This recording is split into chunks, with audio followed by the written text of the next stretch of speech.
Hi, welcome to Country Basket Weaving. I'm your hostess, Sandy Atkinson. Today we're going to be working on our Labor Day Harvest Bowl.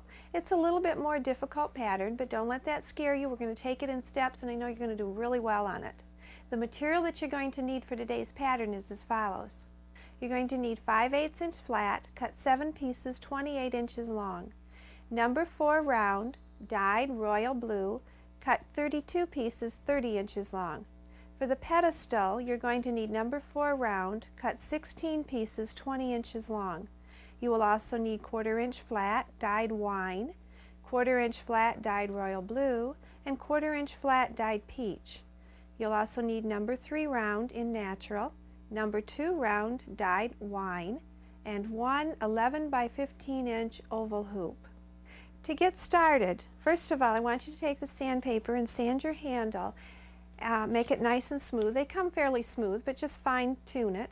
And then choose the top or the bottom, whichever is nicer, to be the top part of your handle. We'll be working on the other side because we work this pattern from the base up. I've already marked the centers of my spokes, my 5/8 inch spokes. We're going to mark the centers on the top, on the right side. So line up your ends, come up here and put your pencil mark across here. On the right side, that's the smooth side. Then we're going to line up the 3 pieces. We start out with 3, line them up in the center here. Now this countertop is kind of tall for me to work with, so I'm going to work with it down here. That way I have a little bit more control of it.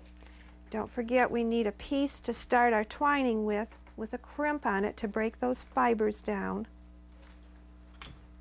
And I'm going to loop that on my center spoke, and I'm going to begin twining. It works better for me actually to work on a table rather than a countertop that is this high. So you'll just have to find what works for you and take it from there. Mine's kind of falling apart. Just take your time. Once you get this first row in, then everything will hold together and it's much easier to handle.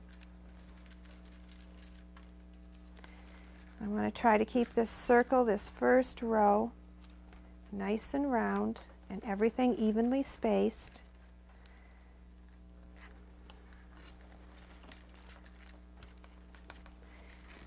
And it's kind of hard to do when I have a counter that's kind of high here. When you're back to start where you started, twine on that one, then come back and line everything up, tighten it all down, and get it so you have a nice round circle here. Then you're going to continue twining, catching in the base. You can spend a little bit more time on yours and get it nice and round in here. Mine's kind of oval. I really would like to see that round. Then continue around until you have 6 rows done. Now that I have my 6 rows in, I'm ready to add the remaining spokes. I'm going to line up the centers, and I'm going to twine in the new spoke, pull everything tight, twine in the existing spoke, and then add another new spoke. We have 4 spokes to add this way. Twine in the new, twine in the existing, which happens to be my handle this time, which is considered a spoke.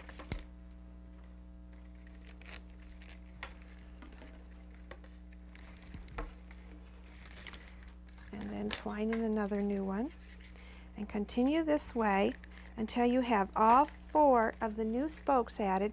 And as you weave around here, you're going to be picking up the tails. And then it'll all hold together. Then you need to weave continuously until you have 24 rows woven up the side of the basket. And follow the shape as you arch this down and are weaving on it. Arch your spokes down, follow the shape of the handle, and you'll have a really nice set bowl, but keep it round. Try not to let it go oval like the handle is oval. I wanted to show you quickly, when you run out of a weaver, always insert a new weaver on the inside of the basket so it doesn't show. And over here I've just done a crimp with my old piece. I put a crimp at the top. I left a little bit of a tail on it and inserted it back into the weaving I've already done. Right next to it, I inserted the new weaver and kept right on going. It's not very hard to do, it's real easy, and in this type of basket, you don't want those cut ends to show because they're white beyond the dye, where the dye doesn't sink into the fibers all the way. So go ahead and get your 24 rows done. Here I have my 25 total rows done, or pardon me, 24 total rows done all the way up here. Then these rows are just stop and start. And by this time you can work with the basket upright, but while you're doing the twining you'll be working with it upside down. With the basket upright, we're going to do stop and start rows, and I have 12 rows of the 1/4 inch dyed the wine color, and up here I've done 3 rows of triple twine. Remember, triple twine is just like regular twine, except you're using 3 spokes in 3 consecutive places, going over 2, behind the 3rd and out, and continuing that pattern around the basket.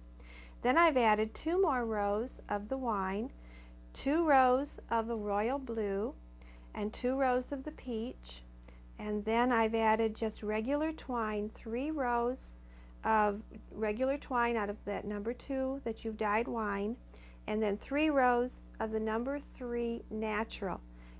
And then I've just, that's basically the pattern up the side of it. When you get that done, take a minute and pull everything down in because it's probably loosened up. So give everything a tight pull, pull it all down, work everything so they're packed in tight. Coming back up here, you're ready to cut and tuck your top. I've done it on all but 2. And here we're going to just simply bend this down. After everything's packed in tight, I'm going to bend this spoke down. Go ahead and put a little bit of a trim on the edges there because it'll sink in easier. Using some kind of a tool, you're going to work your weavers up, going over the twining. I'm tucking down into the flat weavers.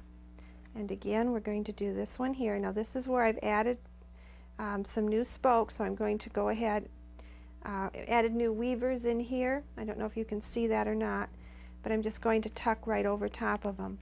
You'll hear that crack a little bit. That's okay. It's just cracking. It's not breaking off because you've re-wet everything and kept everything very wet. Just a reminder also, when you're soaking your reed in your water, I try not to put my dyed reed in until just a minute or 2 before I need it, and then kind of add it as I go. Also, I have salt in my water. That salt helps set that dye and helps keep it from running. You know, this is another red, and remember, red is one of those colors that's going to run a lot. Once I have it all tucked, I'm ready to start my top braid. I've used a blue. I like this blue and wine together, and I like the touch of peach in there. It's on the opposite end of the color wheel. I'm going to open up on the outside between my natural weavers, my twining up at the top, go over to the other one, put my other end in, line up my ends up here and pull this up. So I want my ends to be even. I want this loop to be on my peach row, right at the bottom of the peach row there. My second spoke is a little trickier. We're going to come into the wine colored twining. My twining is right in here. I come to the right side and I just pull that over so I can get above the 3, and doing the same thing on this side. Again, pulling them over. Pull out my tool and pull this up. Again, lining it up on the bottom of that peach row. My third one goes in here. It's already open because I have a piece in there. Going right over this other piece that I made my loop with and tucking it in there. And again, pulling this up. Lining it up. And I'll do one more for you. Again, I'm in this wine colored row, the number 2. Sometimes you can insert it up there if it's opened enough. If not, use your tool. come in here, catch my 3, insert my end, and pull it up. Now I'm going to go to one that I've already finished so that you can see how you end that very last spoke. Now I'm down to my last 2. I have them all added except my last 2 spokes up here. I'm going to, my second to the last one is going to go right in here, next to and underneath those weavers, and it goes over to the other side. I need to be the left. This is the very first spoke I put in. I need to be the left to the left of that spoke. And again, I'm going to pull up the ends. Now, your very last spoke is going to go on top over here and on over this loop, your last loop through the number 3. Let me turn it this way so I can get it started. There we go. Pull it up a ways. Now, as I need to put it under here, over the loop going to the right, I need to go under this first loop that I put in order to keep my over-under pattern with my loops. So make sure you go under this loop, and you're going under your 3 pieces of your number 2 round in there. Find the 2 ends and pull them up. Now there won't be any break in this over-under loop as you work it around because you went under that last one. Go take a minute and line up all your ends. They may have shifted as you've worked across the basket, and make sure everything lines up and is on that bottom peach edge.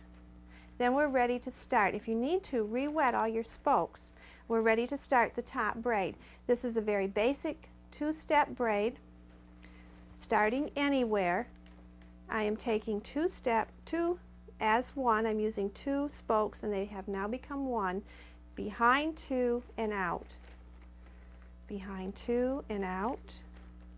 Make sure that they are side by side and there's no twist in them, because that twisting will kind of distort the look of the braid, and you don't want that to happen.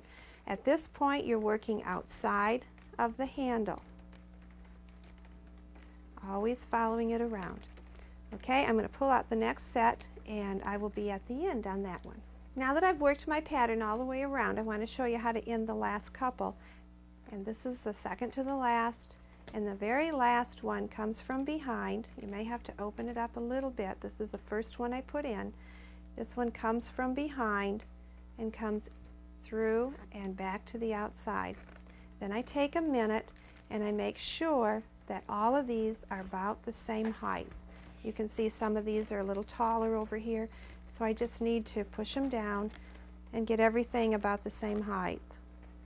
Now, step 2, picking up 2, starting anywhere and picking up 2, pick up the 2 in front of it to the right and stick it right under there. And I bet you can't see what I'm doing because my hand's in the way. I picked up this one, slide the 2 from the left right underneath it, keeping everything laying side by side. That's very important. Again, picking up 2, picking up the next 2 to the right, which is really 1 because we're working these together as one. You're going underneath and then pulling them through. Okay, I'll work this around and be right back with you. I left these 3 to show you my 3 last ones, but I wanted to show you how to work around the handle also. So taking this one on the left, lifting the next one on the right up, I'm going to come over here, and I want to be on this side of the handle, on the right side. And if it's a little tight in there, you may have to open it up, and you can even place one of these in at a time. Place the top one and then the bottom one so that you've worked it and you're on the right side of the handle. And again, I'm going to pick up the next 2 on my left, pick up my right one and slide it underneath and pull it, adjust it, and my very last one slides right underneath there and pull everything tight. I've pushed all of my spokes down into the middle here to hold them down and out of my way. Now, it's the very same braid on the inside. It seems a little different because instead of doing it on its side this way, we're doing it more upright this way, more flat. But pull some of these out of the way, find 2 together, find the next 2, and you're going to go up underneath it, and then pick up the next one on the right from the left. Those go to underneath and up and out, and work this pattern all the way around the base again. Then when you come back, I'm going to do a couple across here, and when you come back, you'll have this all done. Your last spokes, and I'm over here, your last spoke will pick up the one on the right, the one in front of it, and simply slide down into that hole. You'll probably have to re-wet your spokes. Make sure you keep these very wet, because you don't want to break any, especially with the beautiful dyes that we've been getting. We don't want any to break and show. Work the pattern around, and we'll go on to the base now, to the pedestal. Before we get to the pedestal base, though, I want to take you inside the basket and show you how to trim and do all this trim work in here. You have all this excess that needs to be trimmed off. Simply start anywhere with 2 and come in here, and I kind of line my scissors up even with the braid here and just snip it off. And I want those to recess back in under the braid so they don't show. And we'll do a couple of them here for you. Work around that handle and see how they just kind of recess back up in there and not showing. That's what we want. Now go ahead and finish that, and then we're ready to do our base, our pedestal. You will need a knitting needle. I find this works the best, and I'm going to count down about 10 rows from the top up here next to our 1/4 inch row. That'll be 1, 2, 3, 4, 5, 6, 7, 8, 9, and 10. I'm going to pick up 11, 12, 13, and 14. I'm going to pick up 4 of them and slide my knitting needle in there, taking my piece of round blue. I'm going to slide it up in there, and I'm going to jump over, and I think it's important that you count each one, because it's real easy to get off and pick up the 9th or the 11th one, and then pretty soon you'll be doing that and you'll be way off and you'll have a crooked pedestal. And go ahead and put that one in there. But that's not where that one goes. We need to jump over one. So as long as I have that up, I'm going to go ahead and stick in my other piece and pull that one through, because we really want to jump over one. It is tight working this in here. If you can't work it down, use your needle nose pliers. Come in here and grab that edge and pull it up that way. Sometimes it's hard to get your fingers in there when you're working on such a tight base. Now come over and get our first one. Here's the end to the first one. We're going to loop over to our 3rd spoke here, count down 10, pick up 11, 12, 13, and 14, slide your knitting needle under there, the end of your 4 round, and go ahead and pull these 2 up. And make the loop anywhere where you like, and I kind of liked a little bit longer loop here, so that's what I did. Now bring this one over, count down 10 again, pick up the next 4, and bring this one in through there. And this one's going to give me a hard time again. There it comes. Continue in this pattern, and just like we did up here at the top part, when you come back around, remember on that very last spoke you have to slide it underneath your first one in order to have that over-under continue around the basket. Okay, when you have that done, then we're going to start with our 1/4 inch. Now that I have all of these pieces put in here, we're going to bring this back so I can get a hold of it and pull all of these spokes out. And then I'm going to take my 1/4 inch flat, dyed my wine, and I'm going to go by 2s, and I'm always starting on the outside, so I'm on the outside over here, and I'm going to weave right next, this row, right next to where I inserted the blue spokes. and work it around. Over, under. Pull all of these out. Try to get them to arch out. And you may have to tug on them a little bit. When you get back to where you started, you are going to overlap 4. And that will hide this end that I started on. Overlap 4 and hide it behind, cut it off and hide it behind the 4th spoke. Give it a 1/4 of a turn and start another row in here. I've already done that on this, and here we see how I brought these out to create this pedestal here. And you're going to put in 6 or 7 rows. What you need to do is have this row be a little bit higher than your center right in here so that it'll set nicely. When that's all done, starting anywhere, you're going to go ahead and do that 2-step braid again. Behind 2 and out, behind 1 and down, behind 1 to the right and down, and work this pattern all the way around. We're really getting a lesson on this 2-step braid today because it's the one that we're using on the top and bottom of this. Go ahead and work that around. I only did this braid on the bottom, just the one 2-step braid. I didn't do it twice like I did on the top part. And I'm back to where I started. Open that up if you have to a little bit and slide that end right in there.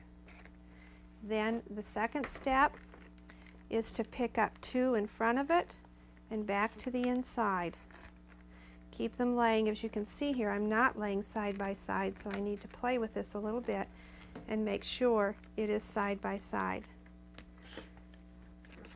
Then you can go ahead and you can trim off this, and again being careful not to trim too short because you don't want any of these to pop back out. Once you get this braid done, set it while it's still wet, and that's another thing too, make sure you're doing this with the braid very wet. Once you have it done and it's still wet, set it on the table and kind of play with it back and forth like this and make sure it sets. When it's setting just fine, then leave it and let it dry overnight. Be careful, don't put any plastic or anything over it because it would mold or mildew, and we don't want that to happen. So go ahead and finish your braid. Come back in, do any trim work that needs to be done, and you've pretty well finished your basket. Let me give you a top measurement across here. You should be approximately, I'm going on outside edge here, about 10.5 inches, maybe 10.5, 11 inches for your inside diameter around here on the top part. And you can go ahead and finish this braid. Remember the last one, pretend like this is my last one here.